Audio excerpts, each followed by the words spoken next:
આ રીતના જીવી શકું? શું લાગે છે? નિર્ણય તો આપણો એ જ છે, ચાહના તો એ જ છે કે આપણે છે એ વ્યવસ્થિત જીવીએ, સુખી થઈને જીવીએ, હંમેશા છે એ સુખી રહીએ, પ્રફુલ્લિત રહીએ, આનંદિત રહીએ. પણ કેટલા લોકો છે એ કરી શકીએ છીએ? કેટલા લોકો કરી શકીએ છીએ?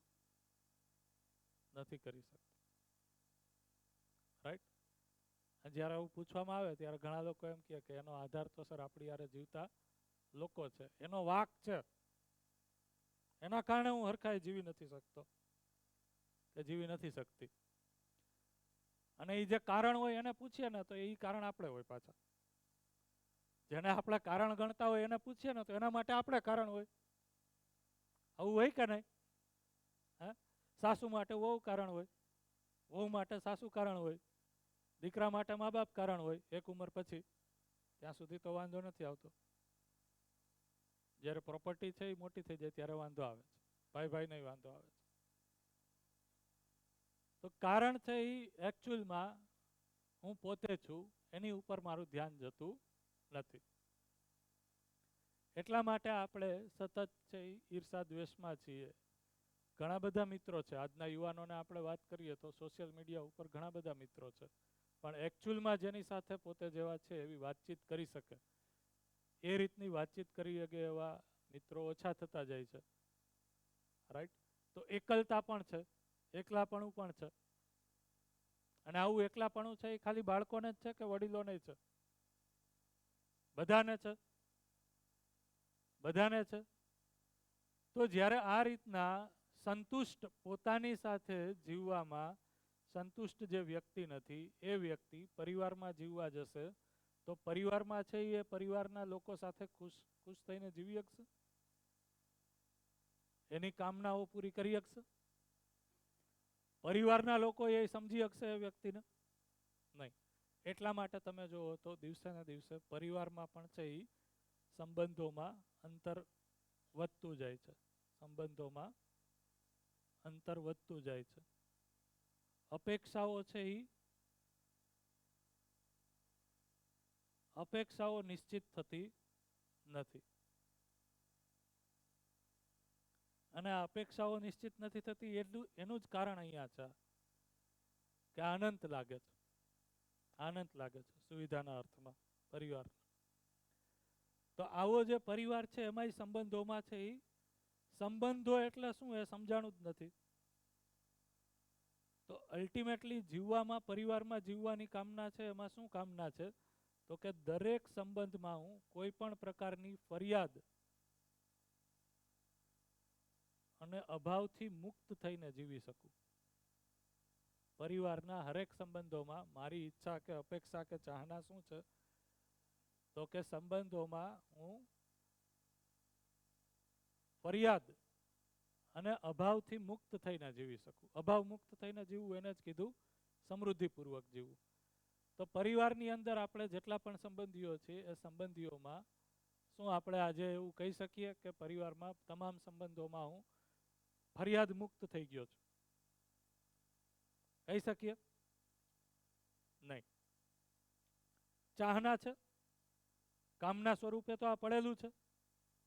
કામના છે કે નહીં કે પરિવારમાં ઝઘડા ઈચ્છીએ છીએ? પરિવારમાં ઝઘડા નથી ઈચ્છતા, કામના તો એ જ છે, ચાહના તો એ જ છે. તો અહીંયા વચ્ચે ખાલી એક પ્રશ્ન મૂકી દઉં તો શું લાગે છે કે જે માણસની કામના છે પરિવારમાં છે એ સુખ સમૃદ્ધિપૂર્વક જીવી શકે, ફરિયાદ મુક્ત થઈને જીવી શકે, એ શિક્ષાનો પાર્ટ હોઈ શકે કે નહીં? શિક્ષણમાં ક્યાંક આપણે સમાવેશ કરવો પડશે કે નહીં? રાઈટ? અને એ ઉપદેશથી જાશે? ઉપદેશથી જાશે? શું લાગે છે? તમારો એક્સપિરિયન્સ હોય એના આધારે કયો છે. ઉપદેશથી જવાનું હોત તો વહી ગયું હોત, પણ નથી દેખાતું એટલા માટે ઉપદેશથી નહીં જાય. કરો ન કરોની ભાષાથી જાશે? કરો ન કરોની ભાષાથી એ નહીં જાય.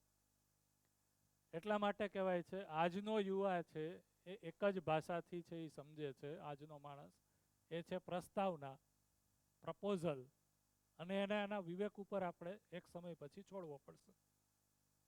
એનું સાયન્સ છે. એવું નથી કે શરૂઆતથી જ નાનું બાળક હોય એને આપણે એના વિવેક ઉપર છોડી દઈએ. તો એનું એક સાયન્સ છે, એની એક સાયકોલોજી છે, અને આપણે ક્યારેક છે એ ફરીથી પાછા ડિટેલમાં જો સમજવાની તમારી ઈચ્છા હશે તો કરશું. પણ અલ્ટિમેટલી આપણે જોઈએ તો પરિવારમાં પણ આપણે છે એ ફરિયાદ અને અભાવ મુક્ત થઈને જીવવા ઈચ્છીએ છીએ. જ્યારે શિક્ષાનો એ વિષય ક્યારેય બન્યું નથી. હા, આ શિક્ષાનો વિષય છે એ કોને આપણે આપી દીધો છે? તો સામાજિક સંસ્થાઓ અને ધર્મગાદીને છે એ આપણે એનું ઉત્તરદાયિત્વ આપી દીધું છે કે એ તો એ કરશે, આપણે નહીં કરે, શિક્ષા નહીં કરે. એટલા માટે મૂલ્ય શિક્ષા છે એ ખાલી વાત થઈ જાય છે. અપેક્ષાના રૂપમાં છે એ શિક્ષણ સંસ્થા પાસેથી એ ભાવ રૂપમાં અપેક્ષા છે એ સ્પષ્ટ નથી. બરોબર? એવી જ રીતના છે એ જ્યારે આવા પરિવાર જે અભાવગ્રસ્ત પરિવાર છે એ સમાજનો ભાગ બનશે તો સમાજમાં છે એ કેવી પરિસ્થિતિ રહેશે? તો સમાજમાં છે એ એકબીજાનું ઝૂંટવી લેવું, એટલા માટે શોષણ, ભ્રષ્ટાચાર, ગુન્હાખોરી,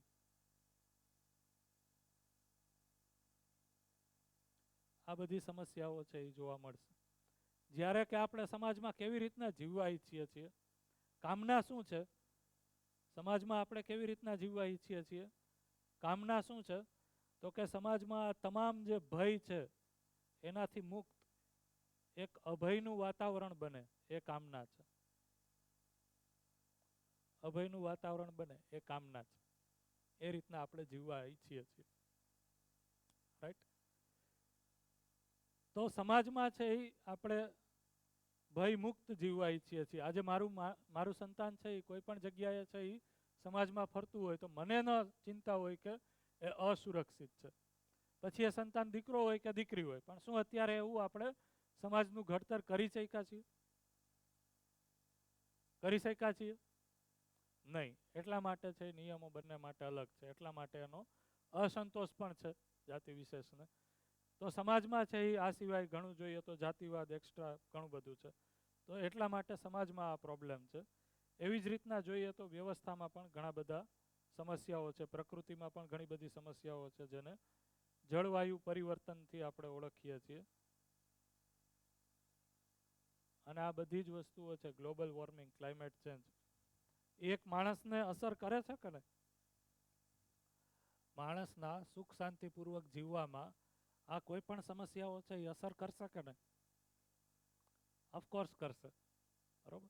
હું તો એમ કહું છું કે તમારું જે આર્થિક બજેટ છે પરિવારનું, એને પણ છે એ જો વ્યવસ્થામાં કોઈ ચેન્જ આવે છે તો એ આર્થિક બોજો વધે છે કે નહીં જીવવા માટે?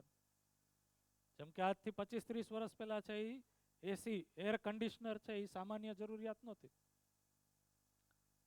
આ ખ્યાલ આવે છે? હવે એ સામાન્ય થઈ ગઈ છે.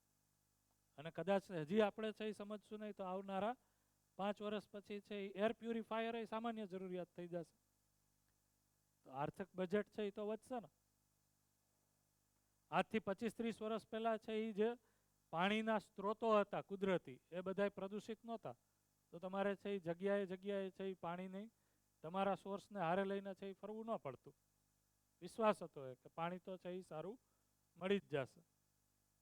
તો ખાવા પીવાની બધી વસ્તુઓ છે પણ આ વ્યવસ્થાઓ દૂષિત થઈ જવાના કારણે સમગ્ર વ્યવસ્થાઓ દૂષિત થઈ ગઈ છે. હમણાં જો તમે બધા લોકો ન્યૂઝપેપર તો વાંચતા જશો તો છાપામાં અને ઓલ ઓવર દેશમાં છે આ પ્રશ્ન આવ્યો હતો કે ભારતમાં જે દૂધનો મુદ્દો આવ્યો હતો, ખ્યાલ છે? આપણે તો અહીંયા દૂધની મંડળી હબ છે, આપણને સારી રીતના ખ્યાલ હશે. બરોબર? કેટલા ટકા દૂધ છે નકલી છે, પીવા યોગ્ય નથી ભારતમાં? કેટલા ટકા? 70%. 70% દૂધ છે એ નકલી છે, પીવા યોગ્ય નથી. ક્યાં બેક્ટેરિયા મળ્યા હતા એમાં? ખ્યાલ છે?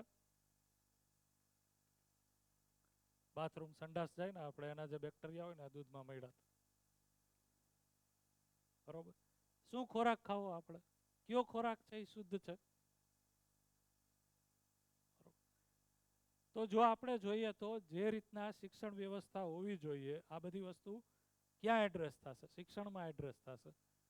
એ એડ્રેસ ન થઈ હોવાના કારણે જે આપણો એકમાત્ર હેતુ છે, ગોલ છે, એ કોઈ પણ રીતના છે એ આપણે શું કહેવાય કે આ સ્કિલ અને હુનર મેળવી આપણી નોકરીને એન્શ્યોર કરવા ઈચ્છીએ છીએ. કારણ કે આપણો ગોલ છે એ સર્વાઈવલ જ રહ્યો છે. આપણો ગોલ ક્યારેય છે એ એનાથી વિશાળતામાં સુખ અને સમૃદ્ધિ છે એ રહ્યો જ નથી. એટલે